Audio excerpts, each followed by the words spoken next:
Tere! Mina olen Andrus Vaarik. Liisi Koikson. Robert Kõrvits. Helen Sildna.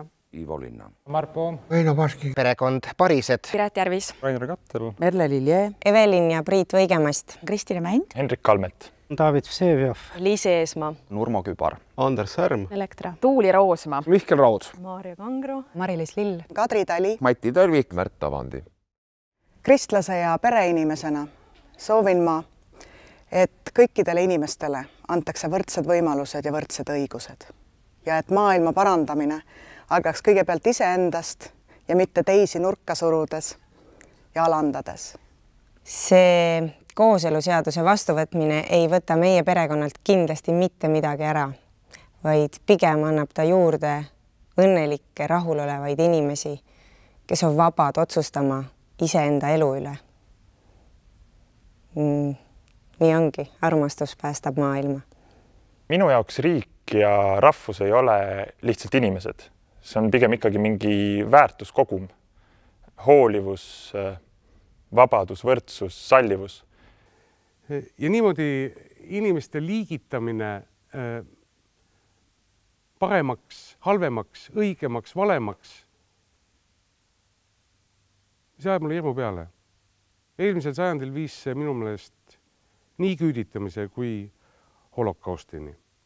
Sallivus, mõistmine, arusaamine on need jooned, mis minu meelest iseloomustavad üht arenenud ühiskonda. Otsustaks juba ükskord ja lõplikult ära, et Eestis on kõigil inimestel võrdsed õigused.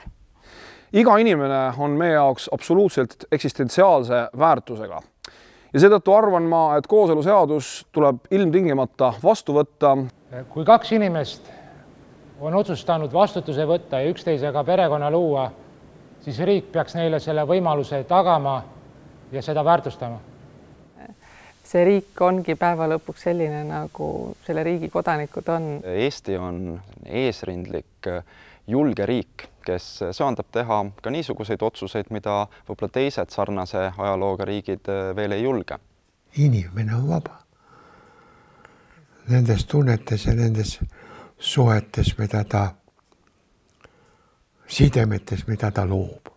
Inimlik ei ole see, kui me ei lase teistel inimestel olla sellistena, nagu nad seda tahavad olla. Seksuaalne orientatsioon ei tee mitte kellestki head või halba inimest, ei tee mitte kellestki head või halba lapsevanemat. See, mis on pere või kes on pere, on tõepoolest inimeste enda määrata. Ei ole olemas mingeid müstilisi heteroseksuaalseid pereväärtusi, vaid on olemas pereväärtused. Nagu armastus, lugupidamine, hoolitsemine, hool, tähelepanu ja need on samad, sõltumata sellest, millised vanemad perekonnas on. See asi on traditsioon, see on väärtused ja need väärtused ei ole seotud sellega, mida keegi võib-olla kodus voodis teeb. See kogu see arutelu on läinud natukene liiga madalaks. Minu jaoks see praegusel hetkel ei ole arutelu või debatt, sest pooled ei ole võrdsed. Pigem on see nagu kiusamine.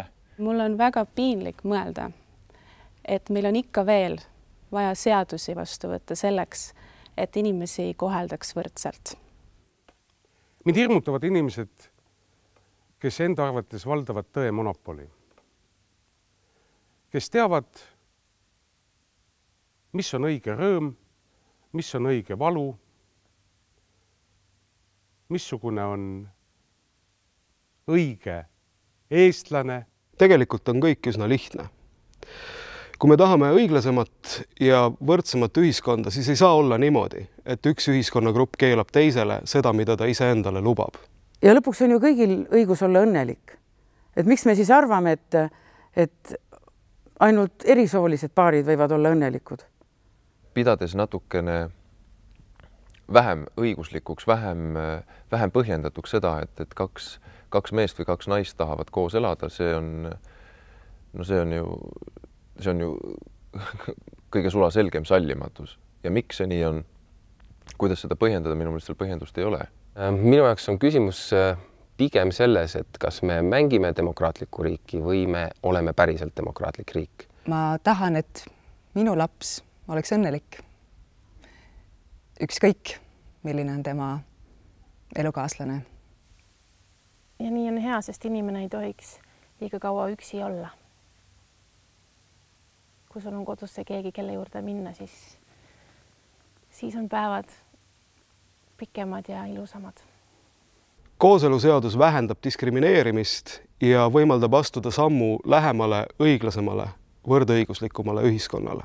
Iga siit lahkunud, iga siit välja tõrjutud, iga siit minema löödud inimene on meie jaoks põhimõtteline kaotus. Mida ma aga tahan, on see, et head inimesed saaksid tunda, et nad on armastatud, et nad saaksid ise armastada.